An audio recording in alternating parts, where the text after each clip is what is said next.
Alright, so now we're going to start talking about muscle fiber typing, something you're probably all uh, familiar with to some extent. I'm sure you've all heard of different kinds of muscle fiber and probably have varying ideas of what that kind of encompasses. So let's dive into that a little bit and see if we can't um, you know give you some clarity on it.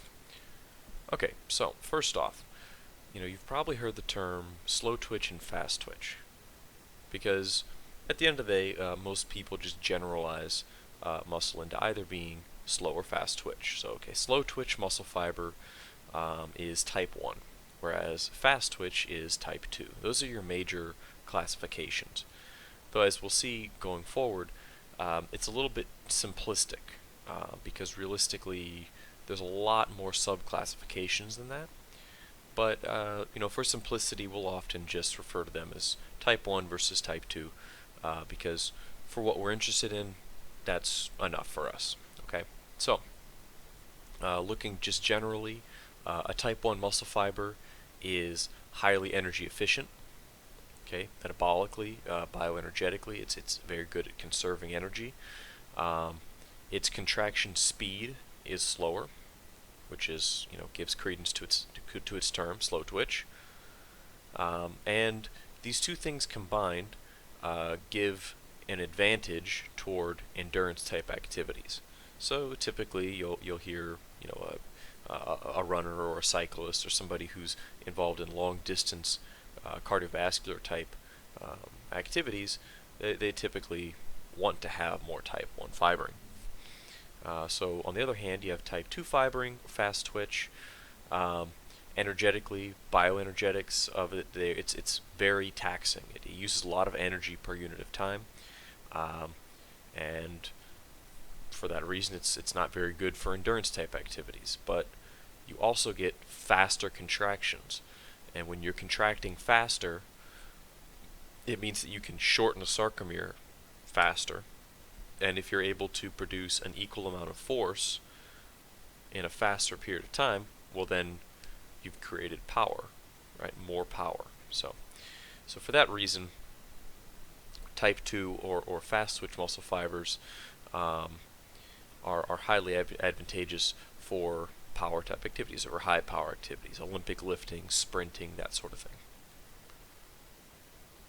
And if you look, I put a little graph up here, but this is just kind of a rough estimation. Okay, so type 1 muscle fibers contract. So this unit right here is maybe 1.2 muscle length times seconds, divided by seconds. And if you look at this, a type 1 versus a type 2B here. Type 2B is about 3 times faster. So that's a term we'll often throw out, is about 3 times as fast. But as we'll see, it's not that simplistic. We can't just boil it down to that necessarily. Alright, so determinants of muscle fibering. Okay, so myosin speed. When we say that it contracts faster, it's because typically it's due to the myosin fiber. Okay, the myosin, the thick filament, is actually in a fast twitch muscle, a type 2, is actually able to cycle its cross bridges at a greater rate versus a slow twitch. And that number is somewhere around 3 times as fast. So that's why you have about 3 times as much shortening speed, because for any given unit of time, that myosin, like the fast twitch myosin, is actually grabbing on, performing a power stroke, releasing, and then grabbing onto another active site about 3 times for every 1 time that a slow twitch muscle does that. Okay, so the advantage there is pretty self-evident for high power activities. All right.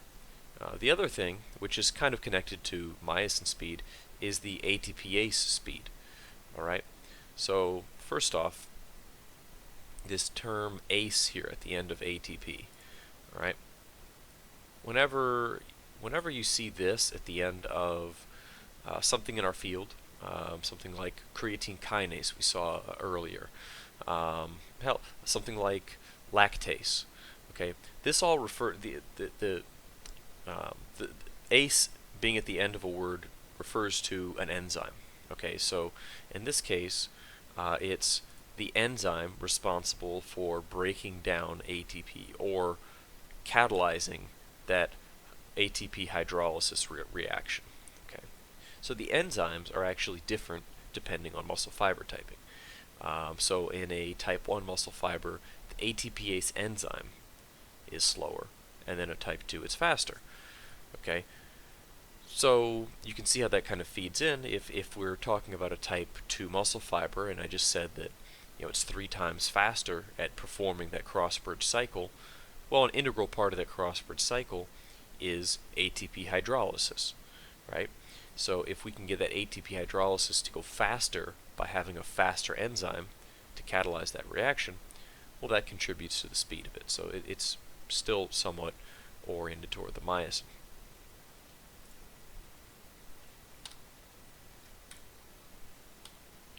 All right. So we look at twitch characteristics, and twitch, once again, a twitch, if we were talking about muscle fiber typing, or even just muscle characteristics, a twitch is a single nerve impulse leading to a singular contraction of a muscle fiber. Okay, so if you look at these guys, yes, type 2 is faster and type 1 is the slowest, but it's not that simplistic as I was saying before. Really, muscle fibering is a continuum. So the speed of a muscle fiber is not simply fast or slow. Most fibers are somewhere in the middle there. Okay, and I'm going to note something here as we go along. Most physiology that we know, that we talk about, when we start getting to the molecular level, we start talking about the characteristics of how like individual cells function. I want you to understand we're getting a lot of this information from animal models, simply because it's quite difficult to get functioning muscles from humans in an ethical manner. Okay, so it's difficult to do research in humans, so often that's why you'll have research done in mice and cats and things of that nature. So what you'll see here as we're talking about this is type 2B. Okay, is B. All right. Type 2B fibers do not occur in humans. Okay, the analog is type 2X. Okay, the fastest muscle fiber that a human has in their body is a type 2X fiber. Okay, so whenever you see this term type 2B, I want you to mentally just kind of replace it with type 2X. Okay, because for our purposes, that's going to be just fine. Okay, but truly, if we're talking about a muscle physiology perspective, yes, it's incorrect because humans don't have type 2B in their bodies. Okay. Anyway, so if you look at this, and we're looking at ATPase rate, okay, type 2A, or type 2B or type 2X are the fastest, and then it goes AB, A, C, and then all the way down to 1. Okay, twitch rate, kind of the same thing. What I want you to recognize is this is kind of how all of this stuff looks. Okay, there's a lot of points along the way.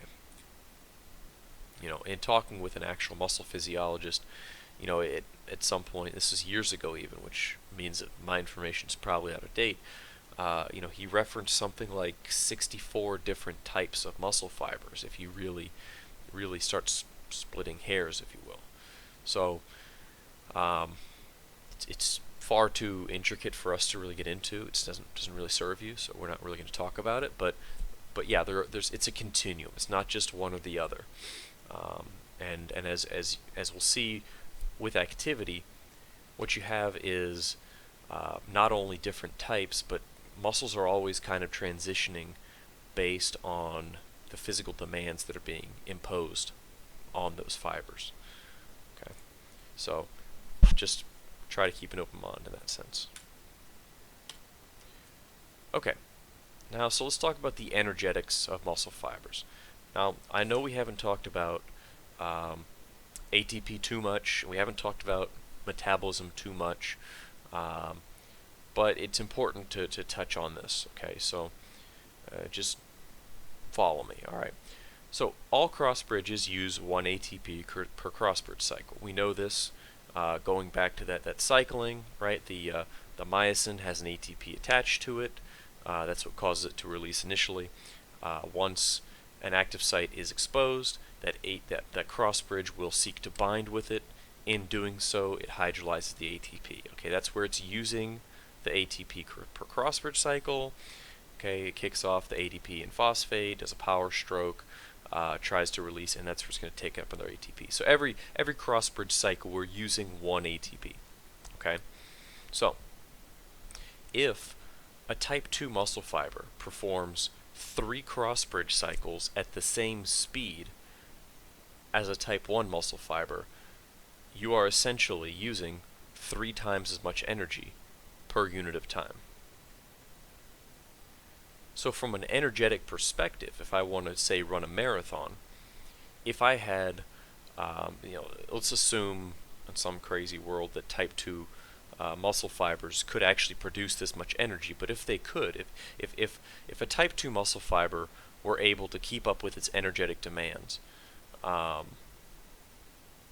the same way a type 1 could, if I was going to run a marathon, I would need 3 times as much energy to move at the same time, right? It's type 2 muscle fibers are very good for power activities because they can cycle really quick, but the problem is the body doesn't have any capacity to sustain that for a long period of time. So typically what you'll see is they're very good at producing lots of power for a very small amount of time, and that's simply because they run out of energy. Okay, they can't produce ATP fast enough to compare to the rate they burn it. Okay, whereas type 1 are better suited for long distance, long endurance type activities because they're better at producing energy, but also they don't use as much, which it's kind of like if you wanted to talk about budgeting. If I make $1 million a year, it doesn't really mean anything if I spend $1 million a year. I'm not netting anything. So if in this case you spend less and are making more, you're better off, right? So it's kind of the interplay there, all right? Type 2s, they spend really fast, they're not really good at making, so they fatigue really fast. Essentially, they need to take breaks all the time. Type 1 fibers are pretty good at conserving energy and also producing energy, which makes them very well suited for being able to work nearly indefinitely. So there's something else to consider, all right? So first off, we talk about power and force and this sort of thing. Type 1 versus type 2 muscle fibers honestly produce a very similar amount of force, okay? Remembering back to whenever you guys took physics, power, let's see, power here equals force times velocity, okay?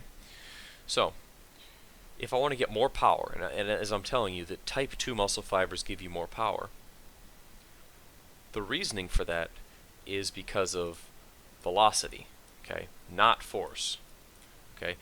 A type 1 and a type 2 muscle fiber produce very similar amounts of force, okay? There's very little difference if they're, say, at both a very low velocity. They both produce the same amount of force, roughly.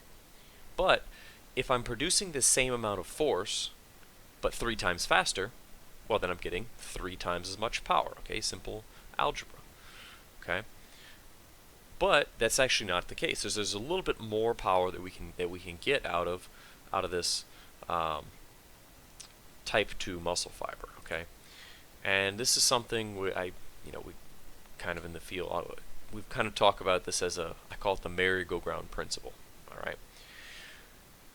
The ability of a muscle fiber, or the myosins of that muscle fiber, to produce force, right, by grabbing onto actin, is actually dependent somewhat on the velocity that fiber is contracting, okay? So this is where I want you to start thinking about this merry-go-round. Okay, we've all played with this a merry-go-round before over here. All right. All right. So a merry-go-round. If it's going very slowly, you can pretty assuredly be able to grab every single rung as it comes around. Okay. Easy. If it's going slow. Now, as it starts to speed up, you might start missing rungs, okay? Because it's going so fast, you don't have to grab each one, and it's, in fact, probably somewhat difficult to grab each one. So maybe you're grabbing this one, this one, this one, okay? Because it's going so fast, right? And the faster it goes, the harder it is for you to grab rungs. Maybe if it's going very fast, you're only grabbing maybe this one, and then that one, but that's okay because you're still getting some contact with the thing. Okay, so now let's take this idea of a merry-go-round. The faster it goes, the less you're able to grab onto the rungs. Okay, if we think about this now to the cross bridge cycle. Okay, we got these myosin cross bridges, and they're trying to grab onto active sites on the actin. Okay, if that muscle is contracting very, very fast, it's shortening very, very fast. What's happening is the actin and the myosin are sliding at a greater rate, and the cross bridges, are just like the merry-go-round, are having a harder time grabbing onto active sites, right? And the ability of a myosin thick filament to do that, or the cross bridges of that myosin, is dependent on the type of myosin.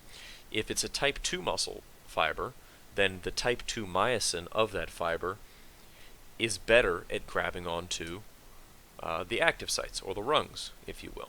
Okay, so a type 2 muscle fiber at almost any given speed or velocity will be able to grab onto more active sites than will a type 1. Alright? And that's why, when you look here, maximum power, okay, maximum power or maximum force is achieved for a type 2 at about 40%, whereas at a type 1, about 20%. Okay? So essentially, if you look at the difference here, essentially a type 2 muscle fiber is able to produce, at most given speeds, about twice as much power, simply because it's able to attach more cross bridges. So now we have this instance where let's add another variable to this equation up here. So now we have force. Okay, so force is just related to the number of cross bridges that are being attached, right? So we're going to say that in a type 2 power here, in type 1 versus type 2. Okay. Okay, well, velocity is 3 times as much in a type 2. That T a little better looking. Okay, so velocity is 3 times more than a type 1, and while at zero velocity they both produce the same amount of force, okay, because there's no challenge to grabbing onto the actin. Okay, so at an isometric contraction, this math doesn't really work, but in an isometric, when there's no velocity, it doesn't matter if it's a type 1 or a type 2. It can grab onto these rungs, right? It can grab onto the active sites without any difficulty. Okay, so, but most of the time when you're moving, when you're doing any kind of a sport, when you're using muscles, you're not doing an isometric contraction. You're moving, right? You're producing displacement. Anyway, so through most motions, a type 2 muscle fiber is about twice as efficient at grabbing onto actin, which means its ability to produce force is twice as much. So instead of saying a type 1 is, say, able to produce 1/3 of the amount of power as a type 2, it's really something more like a sixth. Okay, a type 2 muscle fiber ends up, when put to practical application, ends up producing about 6 times as much power as a type 1. Okay, so for that, it's pretty easy to figure out why. If you're a power athlete, you want to have more type 2 muscle fibers, because it's basically the difference between winning and losing. All right, so I've talked a lot about the speeds and the characteristics, but now let's talk about kind of how the muscle is built out. All right. So to a certain extent, people like to talk about, oh, I'm going to do this activity so I can get, this muscle fiber typing, or I wish I had more of this kind of typing, or this guy's probably got a lot of this muscle typing. All right. And it lends the question, what's the most efficient? What's the best? Right? Fast or slow? And realistically, it depends on the task. Right? If you are doing more high power activities, then of course you want to have type 2s, or more of them. And if you're trying to do type 1, then the opposite is true, right? If I want to be a marathoner, type 1 is better for me in the muscles that are going to be helping me out with the run. And if I want to be a sprinter, a lot of the same muscles, I hope they're type 2 and big, right? And so essentially, when you talk to athletes, often they want to be, to give a metaphor, they want to be this. And let's face it, katanas are awesome, right? So they want to be able to just do the one thing. And in fact, there are some drugs out there that people take to change muscle fiber typing, which often lead to fatalities and complications because it's not good for your body to be forced into these changes.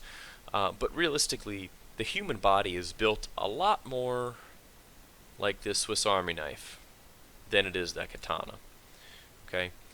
And the reason for that is the human body is faced with a lot of different tasks throughout life and on the day-to-day. Okay? So yes, if you're Usain Bolt and your job is to run 100 meters fast, then being a katana is important for you. But for most people who are out there just working a job, maybe they do some sports on the side, it's important that you have a good mixture of type 1 and type 2 muscle fibers because they both have their place, and if you're too heavy in one or the other, what you become is more of a specialist and not a generalist. So it's kind of a breakdown of that. Which way did I go? This way. All right. Now, when we talk about having type 1 versus type 2, it's important to realize that there aren't really many muscles in the body. The only ones I can really think of that would be specialists would be like the heart and the diaphragm. Most other muscles in your body are a generalist to some degree. Okay, and by that I mean they have a good mixture of type 1 and type 2 fibers. There's no real reason for the heart, for example, to have the ability to modulate power up by having more type 2 fibers, right? It has a pretty static job. It just contracts over and over and over again and pumps blood. It doesn't really need to ever have a burst of power. Same thing with the diaphragm, causing your breathing to happen. But most other muscles, namely skeletal muscles, they're always going to be a mixture of type 1 and type 2 muscle fibers. So the ratio of 1 to 2 is different for each fiber, or for each muscle, but they're pretty much always kind of a marbling of the two. All right, and the things that are going to influence that marbling, if you will, are going to be the purpose of the muscle, genetics, and then training status. Okay, or activity level. Training status is a term, I don't know how much I've used this with you guys, but training status simply refers to level of athleticism and what kind of sport you do. Okay, but to give you an example of this, the triceps surae.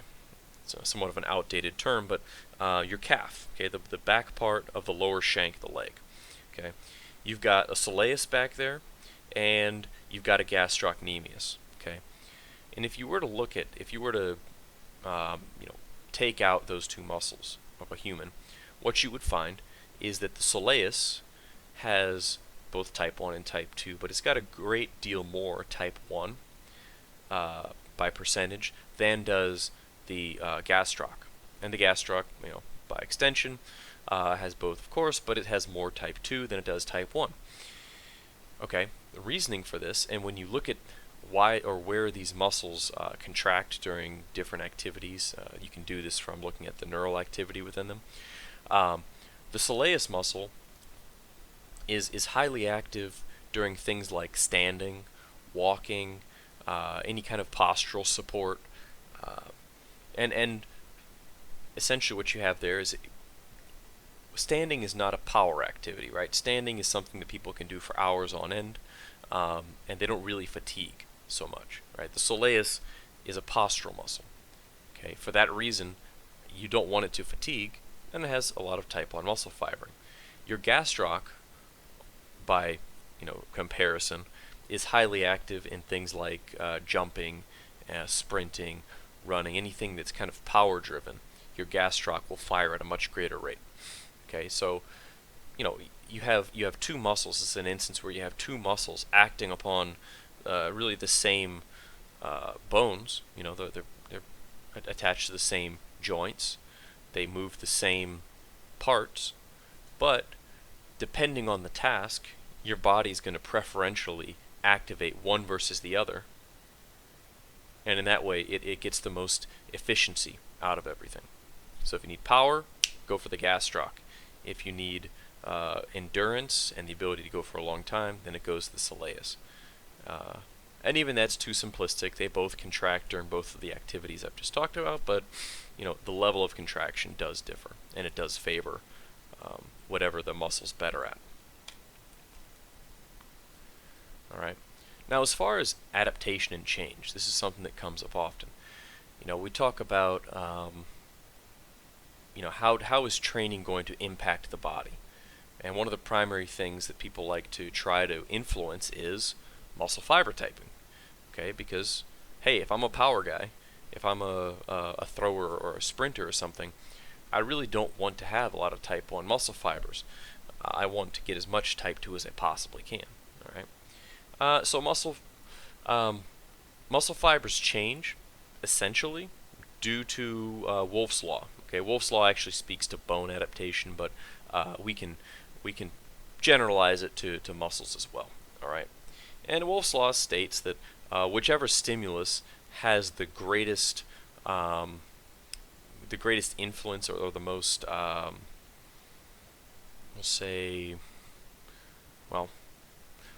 whichever stimulus has the strongest effect, we'll say, has the most chance for adaptation. Okay, is what your body is going to adapt for. Okay, so to give you an example, the typical activity level for most Americans, even if they exercise, is something like sitting down for 8 hours a day, from working to driving to various activities. So sitting 8 to 10 hours a day. They go to the gym, maybe lift weights for a half an hour, go home, sit on the couch, and then go to sleep. Okay. According to Wolff's law, the greatest stimulus there is not the 30 minutes of exercise. It's the rest of the day of not doing anything, okay, or having very little stress being put on the body. So by extension, essentially, you're not having a lot of adaptation to that exercise program. Okay. So the same can be said for any kind of an athletics program. You just want to make sure that if you are trying to actually stimulate, say, an increase in type 2 fibering, that you're not doing too much endurance activity, because if you're doing a lot of endurance activity using those muscle fibers, then the stimulus will be sent to those fibers to resist fatigue and become better in endurance, right? So that's why when you look at training programs, they try to be somewhat specific in regard to intensity or load lifted, number of repetitions, rest times given, and all that sort of thing. It's all a matter of trying to manipulate the stimulus so that you get a response of the correct muscle fiber change. And changes in type of muscle fiber follow the same kind of continuum that we saw earlier. Okay, so you don't typically see like type 1 going directly to type 2, right? Instead, a type 1 will shift to something like a type 2A, and that'll shift to like a type 2AX, and then it'll shift to like a type 2X. Okay, if it even goes that far, and it's hard to track change anyway. But anyway, it follows a continuum. Okay, if you take a type 2X fiber, which is highly fatigue, it's high power but very fatigue prone, and you start doing endurance work, the stimulus to the body essentially is this: I'm fatiguing, I need to not do that anymore. I need to not fatigue. So that muscle fiber will at an mRNA level, right in this nuclei, okay, it's going to start sending out the signal of, okay, let's produce more fatigue-resistant myosin typing. Okay, so it'll slow the myosin type. It'll also increase mitochondria density, which allows it to produce more energy. Both of these things are, going to make it not as fatigue prone. Okay, so if you start doing more endurance type activity on your type 2X fibers, then you'll start seeing a shift this way. Okay, they'll start being slower and more fatigue resistant. If you keep doing more and more and more endurance activities, say you go from being an Olympic lifter and you're like, you know what, I want to be a marathoner, and you just work really hard at it, then yeah, you'll have shifting toward slower type fibering. Okay, it's just an adaptation to what you're doing to the body.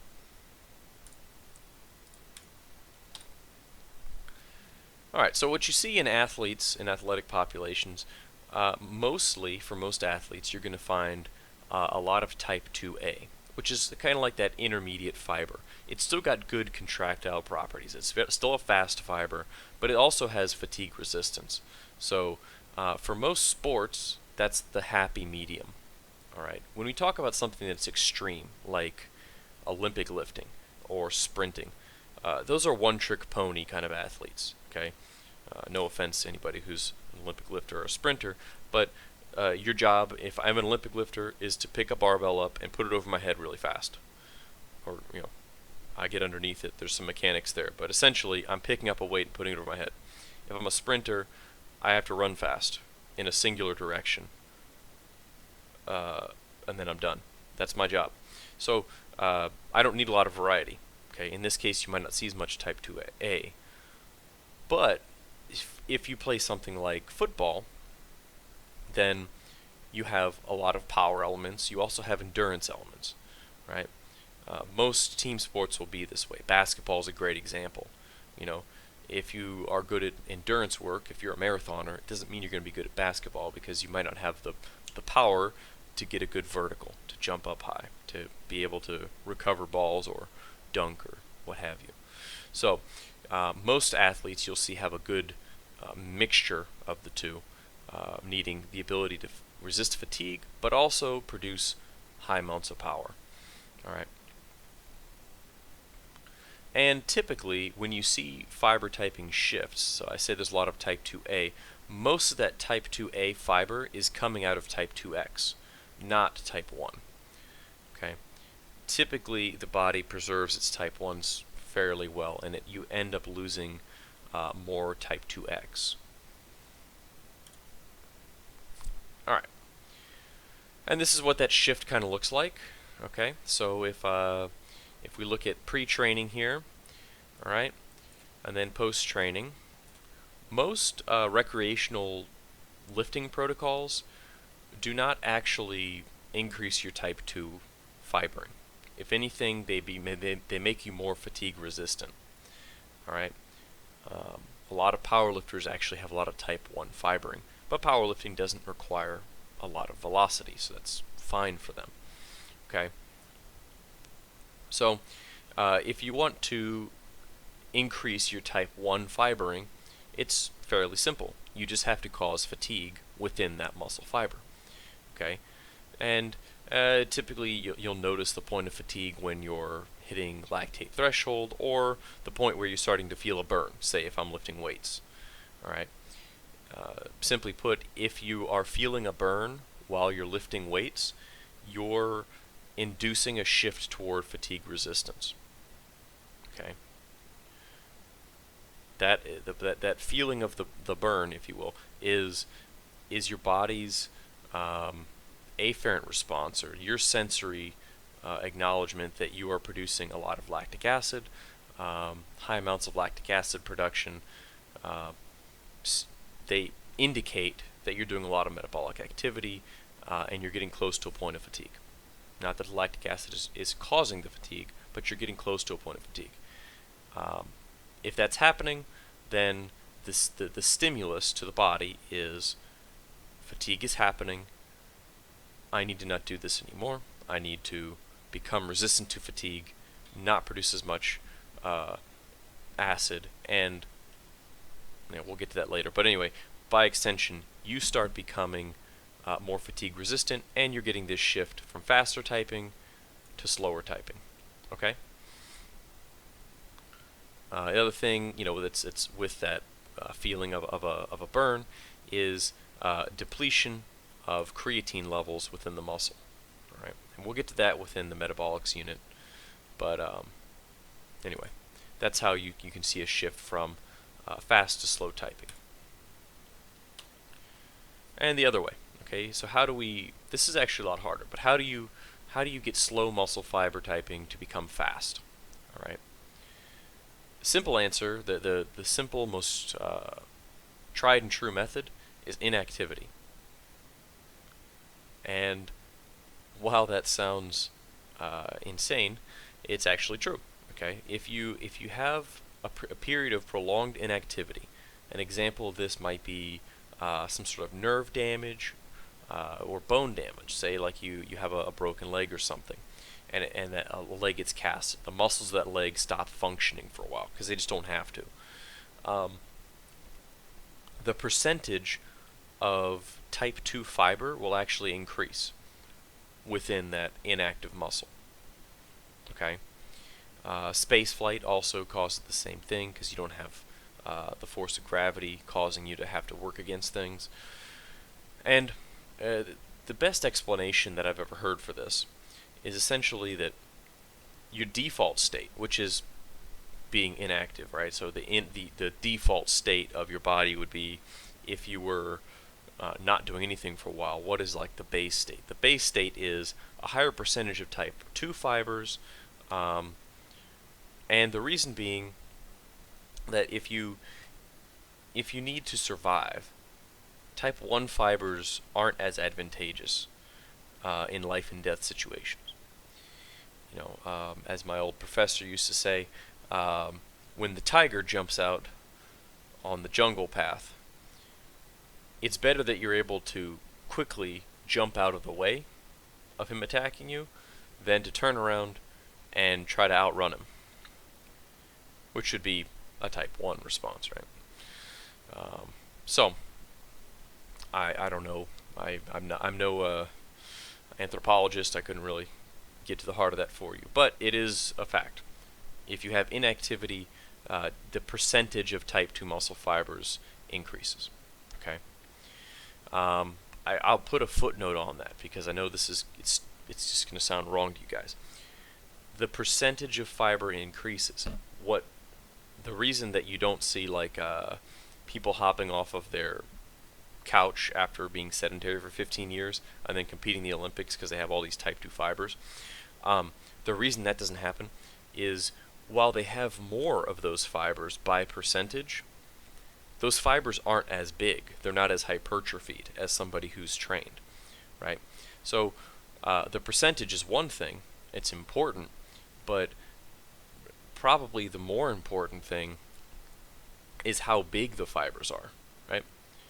You can deal with having less type 2 fibers, less power fibers, if each of those fibers is more hypertrophied and contains more myofibrils and more myosin cross bridges to attach to actins, right? So a bigger fiber produces more force. So that's why, okay? If you have a lot of type 2 and hypertrophied big fibers, well then you're set. But if you're sedentary or going through space flight or nervous damage or any of these kind of things, you have atrophied fibers. They become smaller. You have less myofibrils, though the percentage of type 2 goes up. All right. So through athletic endeavors, if you're trying to shift toward fast typing, the most important thing is to keep repetitions low and move the weight fast. Okay, or sprint fast, what have you. You want to keep repetitions low and rest periods high. The reasoning for that is, once again, if you're causing yourself to fatigue, you are moving away from fast typing.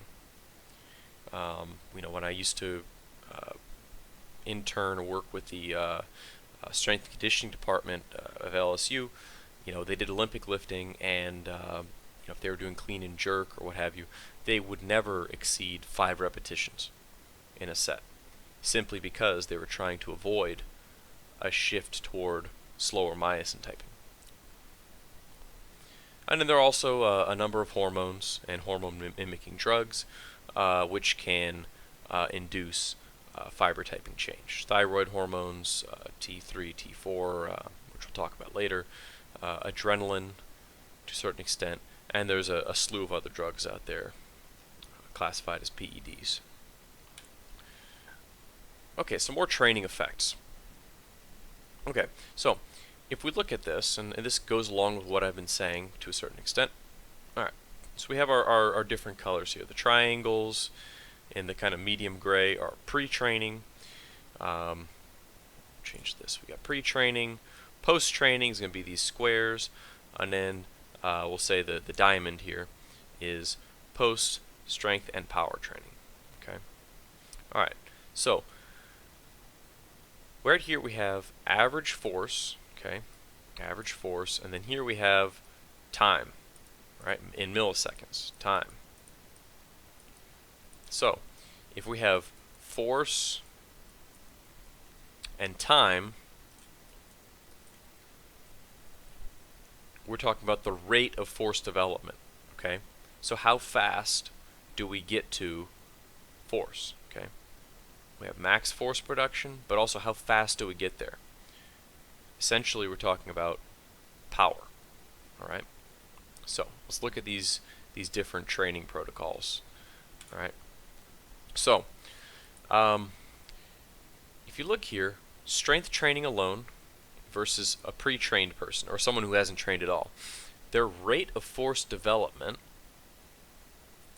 is nearly identical, okay? Their ability to increase force per unit of time is about the same, okay? Their muscle fibers, while someone post-training caps out, okay, they have more force than somebody who's not trained. Their upper limits are higher. The rate at which they develop that force is about the same, all right? Now, by comparison, if you look at somebody who's done strength training and power training, think something like plyometrics, something that requires you to jump, agility training, that sort of thing. Okay. While they have a lot of, and it's really, but this is about the same, probably statistically about the same between just strength training and the strength and power unit. Their upper limits are about the same, but their ability to get there is faster, right? So we'll divide here. Okay, so it simply shows that by doing velocity or high velocity or high power activities, you develop the ability to do more powerful things, right? You have the ability to increase your force at a greater rate, okay, to develop power more rapidly. This all goes back to specificity of training, okay? If you want to be powerful, perform power activities. If you want to have a lot of endurance capacity and be fatigue resistant, fatigue yourself. Get to a point where you're out of breath, you're taxed. At the end of the day, you don't develop power from doing easy lifts. You don't develop endurance by never pushing yourself. Okay? So that's pretty much how the stimuli works with conditioning. And I've included this table. I'm not going to go through all this. You guys feel free to pause the video and look at all this. But to a certain extent, most of the stuff just kind of makes sense. So I'll leave it to you. Alright, on to motor unit recruitment. Alright, so size principle. The size principle states that larger or more powerful motor units will be recruited at greater percent of your maximum volitional contraction, or 1 RM, 1 repetition max. Okay, so simply stated, this principle explains how the typical person will recruit different motor units depending on the task that's being presented to the body. Okay, so let's look at this a little bit. If I'm doing a low power activity, okay, let's say I'm jogging, okay, I'm gonna jog, okay, this is a low power activity, okay, and in order to accomplish this, I don't really have to contract a lot of my muscles, say within my legs and my torso to keep my stability and whatnot. I don't have to contract all of my muscles at the same time, okay, at least not all of the fibers within all my muscles. So my percentage of fibers used maybe is 20-30%, something like this. At that point, I'm really just contracting slow twitch, right? The slow twitch, or type 1 fibers, are able to produce enough force for me to jog without, fatiguing, or I'm able to keep up a consistent pace, probably jogging, with just using my slow twitch.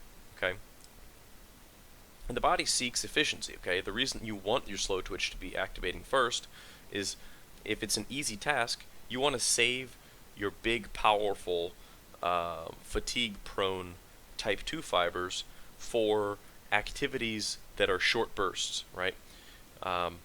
That's your, I don't know, if you're watching one of those Fast and Furious movies. Anyway.